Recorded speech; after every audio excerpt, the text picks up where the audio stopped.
On behalf of RZIM Canada and INTRICITI, welcome to Reimagine, an opportunity for us to explore life's new questions. As a means of introduction, my name is Alana Walker Carpenter, and I will be your host today. Whether you have a little faith, a lot of faith, or no faith at all, we hope that this will be a safe landing ground for you to explore suffering in the context of our pandemic. For those of you who are engaged on social media, our hashtag is Reimagine 2020. That's Reimagine 2020. And for those of you who would like to send in a question for us to answer, please simply click on the right-hand side of your screen and that will come directly to us. It is my pleasure to introduce to you our guest today, Naomi Zacharias, Director of Wellspring International.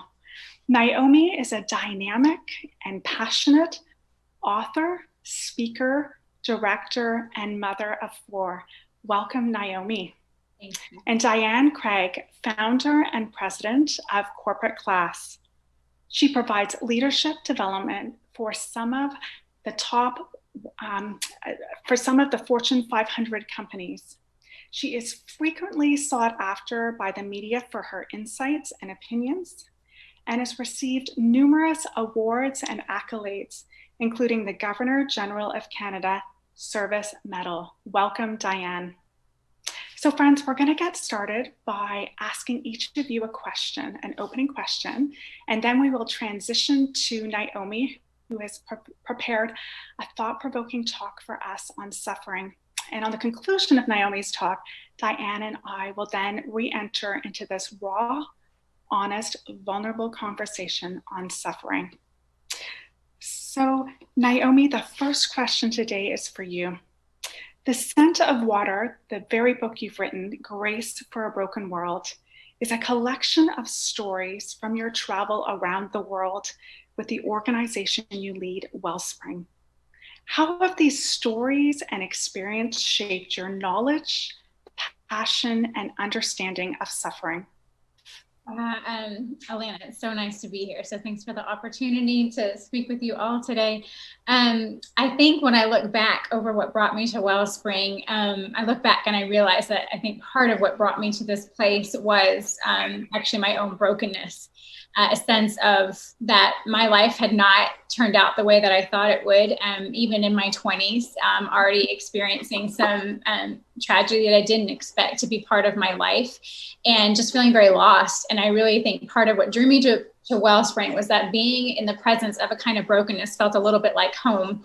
And I want to be careful here because I don't want you to misunderstand. I am not at all trying to say that I could begin to imagine some of the degrees of devastation and injustice and brokenness faced by the people that I was meeting through this work. But I think it did speak and did even probably reveal to me something very beautiful about this human experience, that I think that we can identify and relate to sorrow and lostness and loneliness and pain, even though our stories are not the same. And I would say that the women that I met on that journey actually taught me that. I went in very hesitantly and feeling like I don't know what I have to offer into this space. And for somebody who's faced so much, they never asked that I have the same experience that they did. They never asked that of me. They did ask that I be very real and authentic about who I was and the experiences that I had faced. I think it's Ralph Waldo Emerson that says, each man has suffered in a way that no other has suffered. And I think that really seeks and speaks to honor individual experience in our story and to affirm that actually, even if you and I had the exact same experiences, we still would not feel suffering in the same way because we're different people. And so I think that this journey, this opportunity to come alongside another, I'll just highlight three things that I feel like it gave me. Number one was the importance of understanding the story. That I think in our culture, we are very rushed and we're very prescriptive, and we want to come in and we want to change something. We want to forge a new way. And if we have not stopped to take time to understand what really happened here, what violated here, what transpired here, even with all good intentions, we can actually cause more harm than good. The second thing is the time to grieve. And sometimes we try to blow past that, but just the appropriate time to lament and grieve what has been wounded and what has been broken there. And the third thing I'll say is I realized I stepped into these places with my Christian faith, but believing that my response was going to be a practical response, so providing support to individuals who had faced tremendous forms of injustice. And I realized very quickly that as important as policies are, as programs are, it wasn't actually enough. And what these individuals were really wanting was an identity beyond what this life had given to them. And I realized the impact of my faith spoke to that I felt like through the Christian gospel, what it really had to offer was that very important practical response to pain, but that what is kind of broken in this life and in us is actually a living and breathing representation of our weary and broken souls that ultimately need an answer beyond what our experience has given us. Thank you, Naomi. You have given us some great nuggets just from the get-go. We need to be offering those people who are suffering and in grief a practical response. We cannot assume what people's needs are. We need to inquire and respond. We need to all take time to grieve and lament, not fill ourselves with that busy. And we need to be authentic and come with an open posture to know that we have something to learn from those who are broken and grieving. Diane, this next question is for you. When we think of business leaders, we seldom associate the word suffering with them. In what ways do you think business leaders have suffered, and how has that been magnified during the pandemic? You know, that old saying, it's lonely to be at the top, right? And I think that during the pandemic, myself as a leader and being part of the Women's Presidents Organization, and I've seen it with these women as well, is the loneliness and who do we reach out to, and the people that you want to reach out to weren't available because everybody had to pivot, everybody had to attend to so many things, and I think that probably the thing that leaders suffered the most with was, how do I, you know, on the business side, I'm going to focus on right now, but how do I support my team, like my employees? Like, I know I lost sleep thinking about how to best provide for them. I became having, you know, I started having self-doubt in my ability to measure up to their expectations. I didn't want to disappoint them. I didn't want to lose them. I felt their pain also because of how they had to manage their own personal life, their new business life, how everything had changed. And the government, you know, with, so this is going to be available, but we're not sure. You have to wait. And everybody, you know, like waiting for that 1 o'clock message, you know, from either at 11 from the Prime Minister and at 1 from, you know, our Premier. And you know, I think that our ability to empathize with others became so important. And it's difficult to, you know, to give, but where do we receive as the leader? You know, like that you turn around and it's you. And I think I was so grateful for, again, my WPO. And, you know, I talked about, you and I talked about listening before. And I think that if we look at the acronym of listening, I would say that became more and more important as we were handling our own suffering. It was to listen with eyes that care, invest the time in listening, share the S, like it's for sharing the emotions and not the solution, because nobody wants to be told what to do, and really understanding that, and you know, like that power of empathy and never listening judgmentally. And I think that for me was a great, you know, was a practice that I tried to implement. And my daily reading through the Bible really set my day. And the prayer with a close friend was also, a daily prayer with a close friend was also magical, really, in helping me get started every day, because when I woke up, I so looked forward to it. Thank you, Diane. Diane started by sharing about how lonely it is at the top. And in fact, loneliness is an adult's greatest fear. Loneliness is an adult's greatest fear. And we have to, as leaders, make sure that we take the opportunity as we care for others to self-care, to care for oneself. And Diane said something so poignant. She spoke about listening. And what she didn't say, and what she expressed to me earlier, is that we cannot rush listening. We cannot rush listening. Thank you, Naomi and Diane, for those opening comments. Naomi, we're going to segue to you, and then Diane and I will have the privilege of joining you back in the conversation. Over to you, Naomi. Okay, thanks so much. I really wish I could see all of you. I miss being in a room where I can see your faces and we can kind of even have that dialogue back and forth just through expression. So no, I'm imagining your faces right now, and just thanks for the opportunity to have this conversation even amidst these challenging circumstances. English poet John Dryden is quoted as saying, "Virtue in distress and vice in triumph makes atheists of mankind." And as Alana mentioned, my work the last 15 years has been to serve as the director for the humanitarian arm of RZIM. And our mission has been to come alongside those who are in the midst of some particular forms of profound suffering facing us today. So it has taken us into some dark corners of humanity, such as modern day slavery, issues of human trafficking, domestic violence, prostitution, war-related issues, and poverty-related issues. And these are people who have known great injustice and people who are living, understandably, largely and often without hope. As we look at this issue today, I really want to kind of challenge each of us to look at it in a very personal way too. It's important that we look at how it affects those around us, those directly around us, community, globally, but I actually want to challenge us to look at it in a very personal and internal way as well. You may be one who has had to endure the direct impact of the scourge of slavery and evident abuse. All of us have been impacted by it because it has affected culture and the world in which we live. And if nothing else, 2020 has brought to the forefront that in a very broad sense, suffering is this kind of equalizer.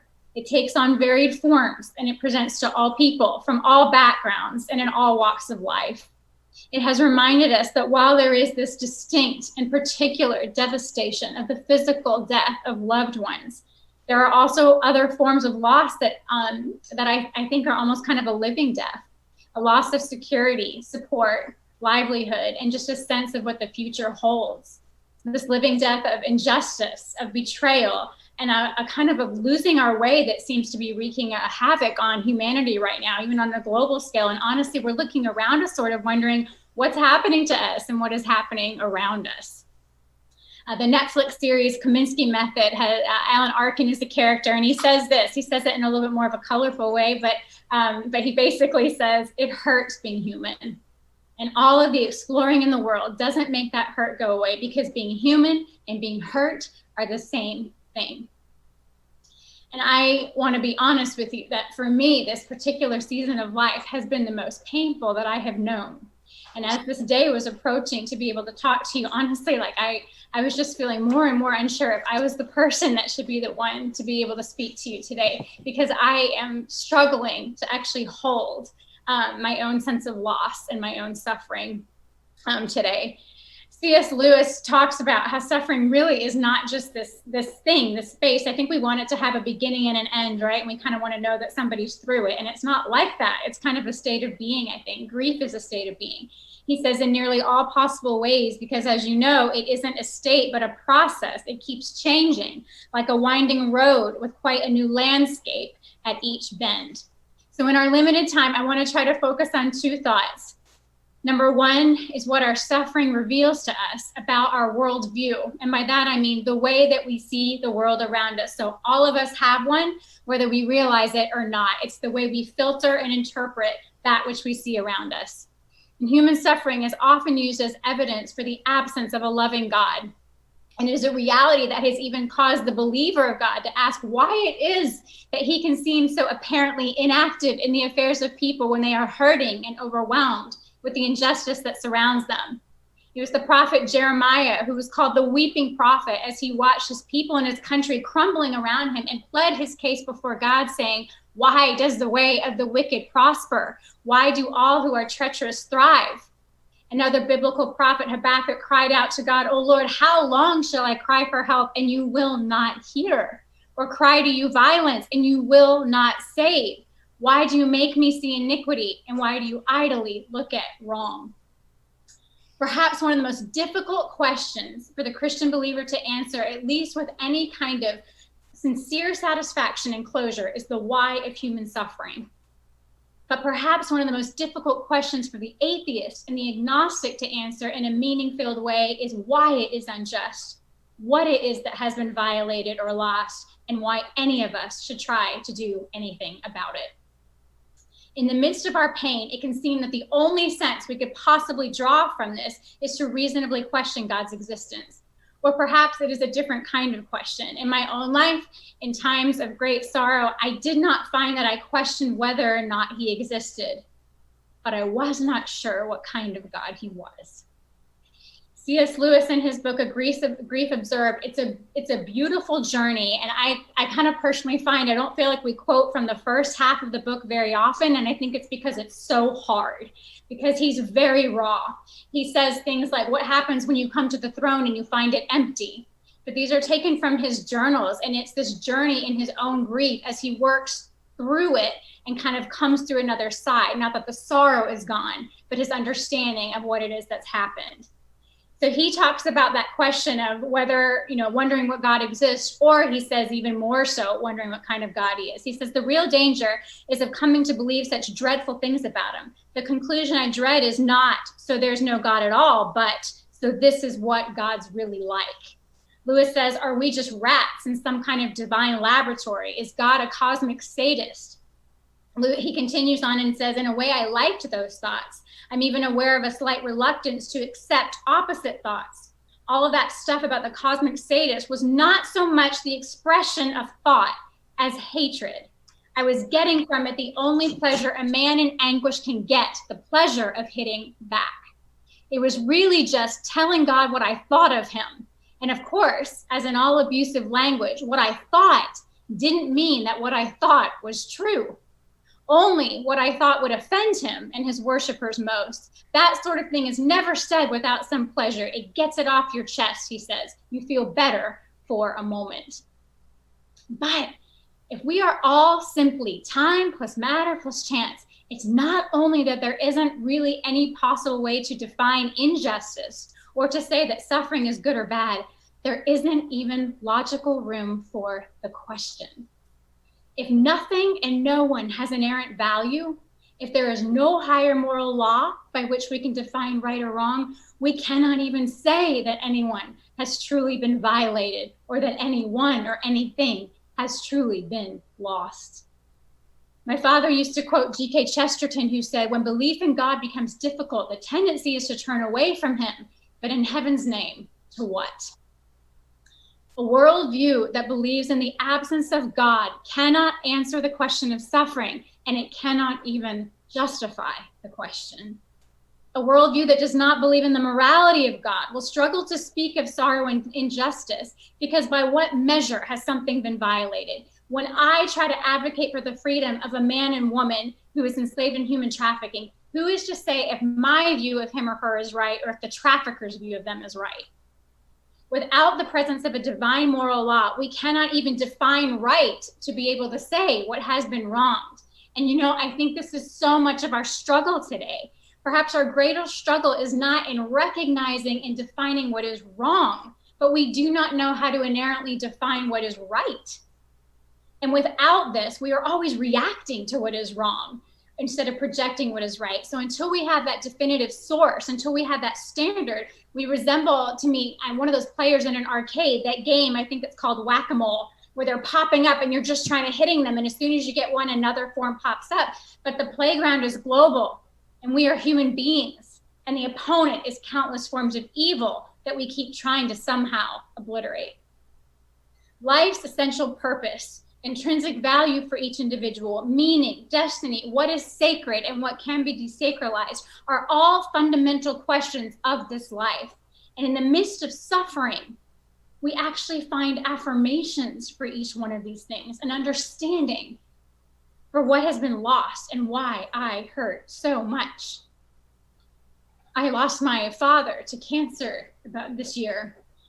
There are about 7 billion people in this world, and not one of them can replace any single part of him to me.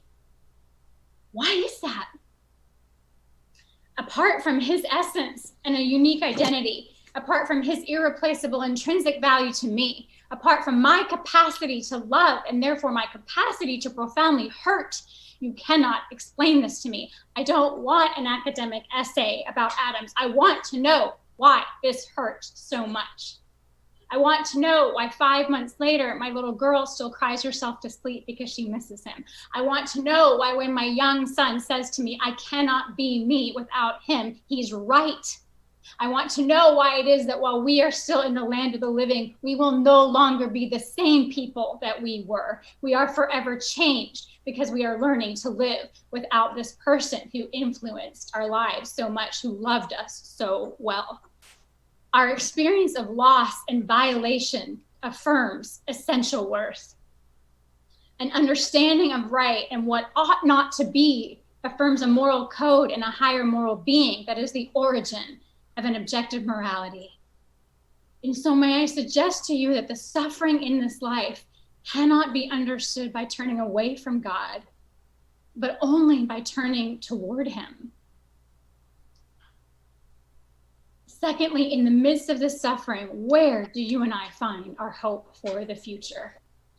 There's a television show called Doctor Who. It's a British sci-fi show. It actually began in the 60s, and it's a time travel story of going back in time to try to right wrongs in history. And a couple years ago, they did an episode around Vincent van Gogh, the well-known Dutch post-impressionist painter. Now, as many of you probably already know, I think we all know who Van Gogh is, considered just one of the most successful painters, but in his lifetime, he was actually considered to be a failure. He struggled with mental health. They called him a madman. He did not find or see success for his art in his lifetime. Only after his death, his popularity grew, and his paintings now hang in some of Europe's most well-known and visited museums, and his works are among the most expensive paintings to have ever sold. But Van Gogh never saw that. And in this episode, they lead Van Gogh, they take him into the future and lead him to Musée d'Orsay in Paris. And they say, this museum houses some of the greatest paintings in history. And he says, oh, wow, take me inside. And as he walks inside and he's walking through these rooms admiring the art, he's stunned to see his own artwork hanging on the walls. And his guide approaches to the curator within the earshot of Van Gogh, and he says, tell me what you think, how you think Van Gogh rates in the history of art. And Van Gogh starts to listen to this conversation. The curator says, to me, he is the finest painter of them all, the most popular, the most beloved, his command of color, the most magnificent. He transformed the pain of his tormented life into ecstatic beauty. Pain is easy to portray, but to use your passion and pain to portray the ecstasy and joy and magnificence of our world, no one had done it before. Perhaps no one ever will again. To my mind, that strange, wild man who roamed the fields of Provence was not only the world's greatest artist, but also one of the greatest men who ever lived. And you see Van Gogh there, utterly overwhelmed by tears of joy. Our present circumstances are not the end of a larger story, but they are not even the end of your story. Your story is not finished, and it will not even end with you. Your imprint is not even confined to your space and time. That's the beauty of human legacy. But the Christian hope carries you beyond this, because this is a broken world. Van Gogh did not actually get to hear those words. We don't always see justice in our day. The Christian hope carries you beyond the confines of this broken world. It's an understanding that this broken world is not our home. And there will come a day where all that has been lost has been restored. All that has been wronged will be known, and the Creator himself will have the final word. I've been struggling through a question the last few days of what this will look like. Will my questions be answered? And I'm finding myself settling in that place of knowing that I don't know if all my whys and why nots will be answered. But as Lewis so vulnerably surrendered, he said, heaven will solve our problems, not by showing us subtle reconciliations between all of our apparently contradictory notions. The notions will be knocked from under our feet. We shall see that there never really was any problem. And I just want to say, this is not to minimize the suffering of this life. When the Bible says, "Oh, death, where is thy victory? Oh, grave, where is thy sting?" It's not to say their agony cannot knock you to your knees, because, oh, how it will flatten you. But it is to say that its power can only go so far. And even in its harshest blows, suffering will not have the last word. It cannot rob you of what was true. It cannot rob you of a love that you held. In fact, it can only serve to heighten its reach. In the person of Jesus Christ, we find a justification for our sorrow, a hope for our future, not just for eternity, but in the present, where he's at work, even now, making all things new. We can experience extraordinary beauty in this life, and some of its profound experiences will come in the midst of our sorrow.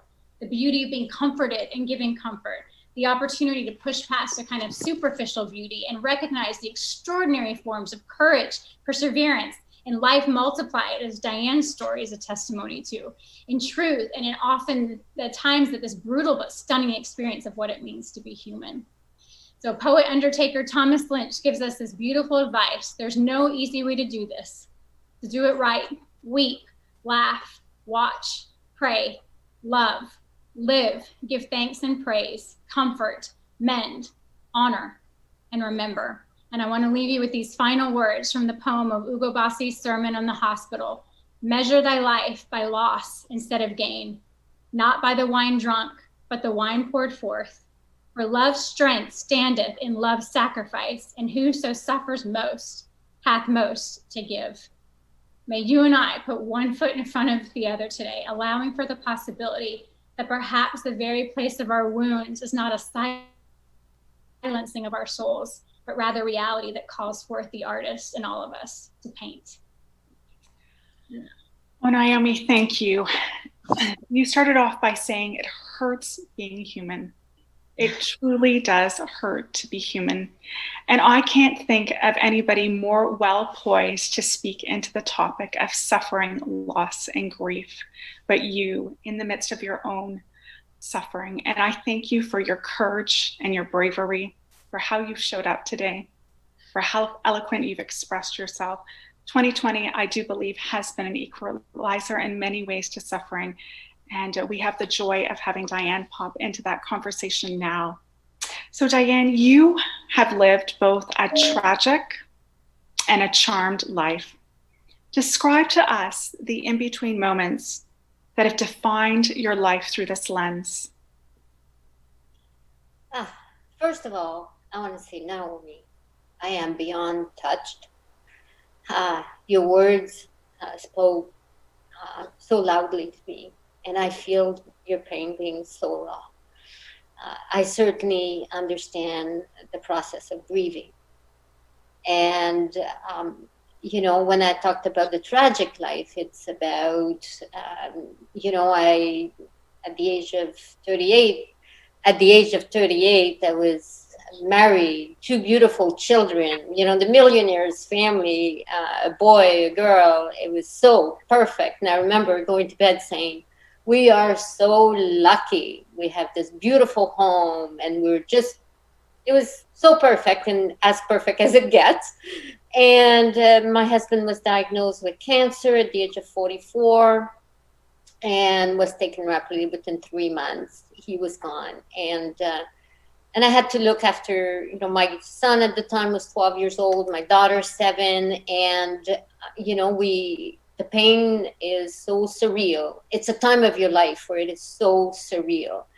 And I turned to God, but I was not there yet. I was saddened beyond, and the tears were coming every day, and it went on, and it went on. And when I felt I was finally reaching a point where I felt so much stronger, then I got a call while I was on business to say there had been a terrible bus accident. And And I lost my daughter through that accident. She was 11 years old. And again, here we go again. You know, it just seemed, and I felt maybe she needed to be with her father. Although it's at that time that I understood that our plan, you know, we can plan till we're blue in the face. The one who's got the big plan, there's somebody else who's got the big plan. And I turned to him for his advice, for his care, for his guidance, for his wisdom, and to help me walk through this. And I must say, this really sustained me. And the reason I often say that I've had a tragic but charmed life, and in between, though, we were able to do so many things, and I met so many wonderful people. And, you know, when you were talking, Naomi, about humanity and all the suffering in the world, all of a sudden I would watch on TV and these mothers losing their children, and I would say, wow, you know, it never impacted me the way that it now impacted me, because I thought it's their loved one. It's unimaginable what is happening to them, because I was at least in the comfort of a beautiful home, surrounded by friends, by family, and their loss was so huge compared to mine. And it just helped me put everything in perspective, you know. And when you talk, you know, you ask me the in-between moment to define my life through these lenses. This definitely helped me to look at things differently. And then, you know, we and life is a constant series of suffering, I think, and we need to catch ourselves in the best moments. And I was lucky to be remarried 2 years ago to a wonderful man who, unfortunately, just a week before we were married, was diagnosed with a terrible thyroid cancer, and it was a raging, out of control, and cancer. And he died 2 weeks after we were married. And here we go again. What has remained constant, though, is my faith and my trust in God's plan. That has never wavered. And eternity seems to be, you know, more vivid to me now, because I know that, you know, it doesn't stop here. It continues because their spirits still live within me. So I guess that's... Thank you, Diane. Your words are poignant and heartfelt. You've taught to us that definitely suffering provides perspective and enables us to pause and reprioritize. What is constantly astounded by me is that when most people push God away, in and amongst your own suffering, you have welcomed him in, and God is always there. His arms are open for us to weep and to be. And so I'm grateful for the way in which you've shared your story with us. Naomi, you recently did a 2-part series online on hurt and healing, in which you expressed that the story of your life is maybe not the one that you had wanted. You, like a lot of us, you indicated that your life has been messy and it's been broken. How have your own personal experiences helped you to define what God's purpose is for you? That's a really good question. And I think it's been a long journey of that. I think when you look down at what you hold in your hands and it just feels like broken pieces of what you thought would be or what you intended to build, who you wanted to be in this life. I think for me, it came to a point, and this didn't happen overnight, because I think you kind of almost try to fix it and try to still somehow, I mean, I think for all of us, right? Honestly, it's this fear or this desire to somehow seem worthy of something. And so you want to still try to change the story, change what you can make from this. And I think I did ultimately reach this point, just really like brought clear down to my knees, where I look down at my hands and I just felt like I have nothing to hand you but broken pieces. And we're realizing the gift and the profound reality of my value is not, it's not just that it's not like in what this life experience has given me. It's not in what I can do. It isn't to whom I belong. And realizing that even while I might struggle to hold my own story, and another might too, God is big enough to hold it, to hold and know every piece and corner of it. And that when I could find my identity in him, somehow this life looks different. It doesn't mean that it's easier to walk the journey, but I realize that it's to him that I look to. It's to him that I belong. It's to him that I stand before.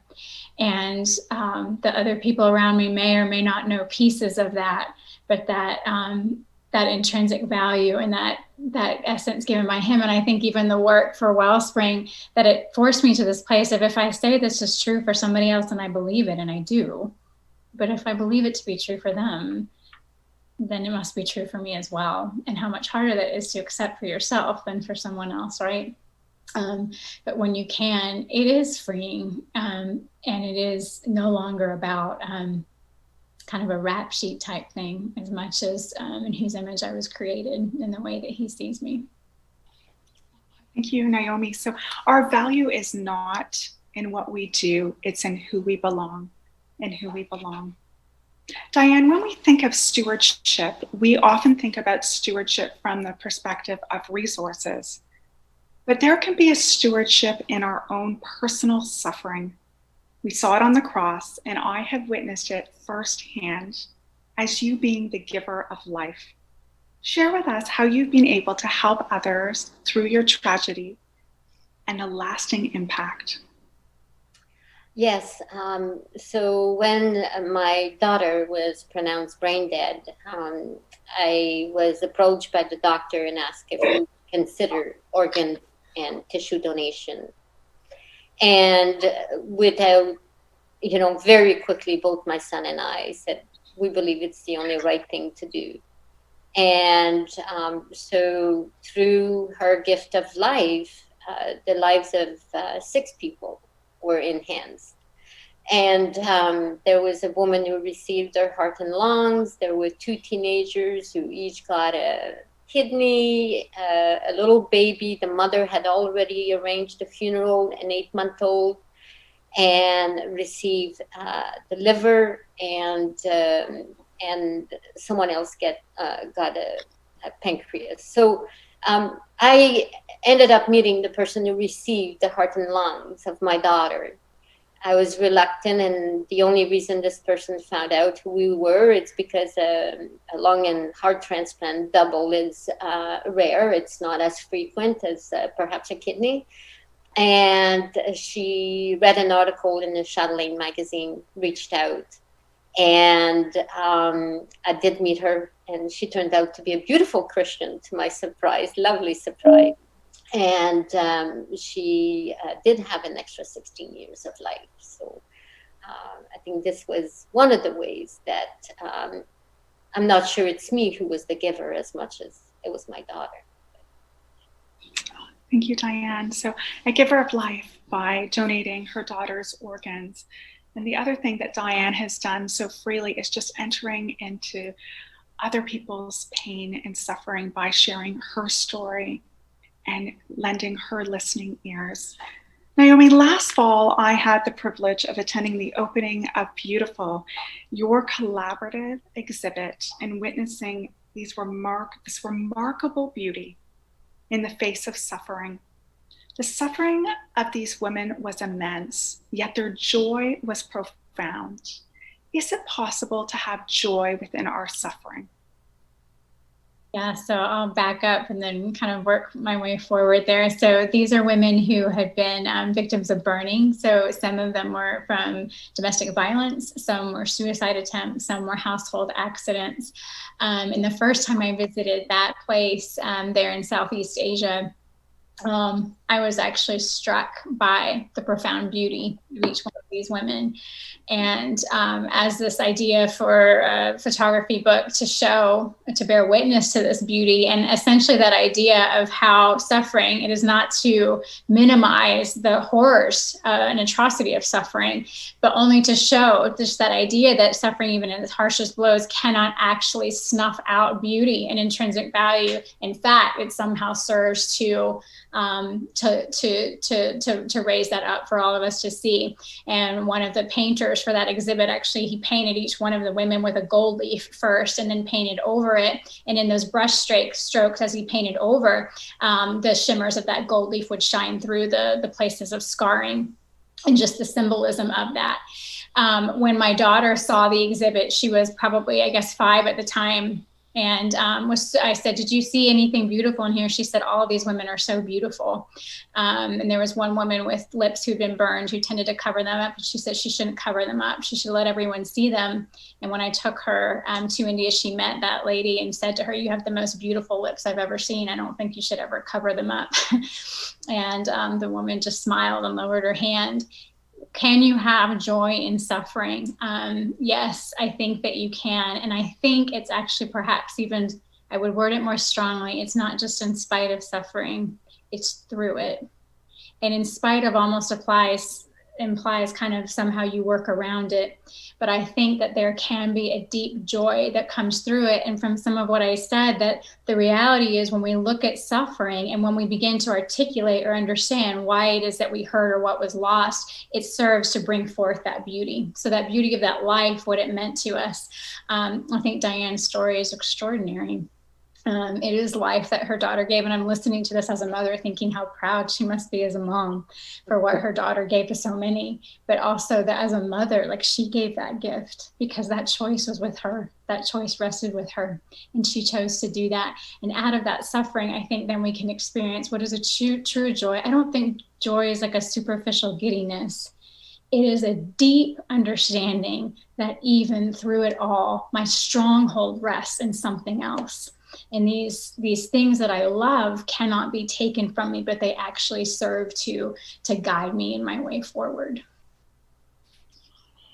Thank you, Naomi. And I think, and I concur with you, Naomi, we really can't experience joy unless we've experienced suffering. I think both are a byproduct of each other. It's hard to believe that our time has come to an end. And I know that this conversation could continue in the weeks and the days and the months to come, because there is so much to say about suffering. Because if we're all to be really poignantly honest with ourselves, we all have the why for our own personal suffering and why for the suffering of others. So thank you, Naomi and Diane, for sharing so authentically your stories with us. Next week, we have the opportunity to welcome Logan Gates with RZIM Canada and Tom Robertson with Continental Currency Exchange. And those two gentlemen are going to be discussing the topic of freedoms on Remembrance Day here in Canada. Friends, nobody gets a pass on suffering here in our lifetime. And I think we all have a responsibility to steward our suffering to one another. This is truly an unprecedented time. And so I think the greatest gift that we could give each other and others as we leave the call is to go and seek others and listen intently. We do not want anybody to suffer in silence. So let us all make a commitment that we will not allow others to suffer in silence, and we will be there in the silence of the night and the pause of the day. Thank you for joining us.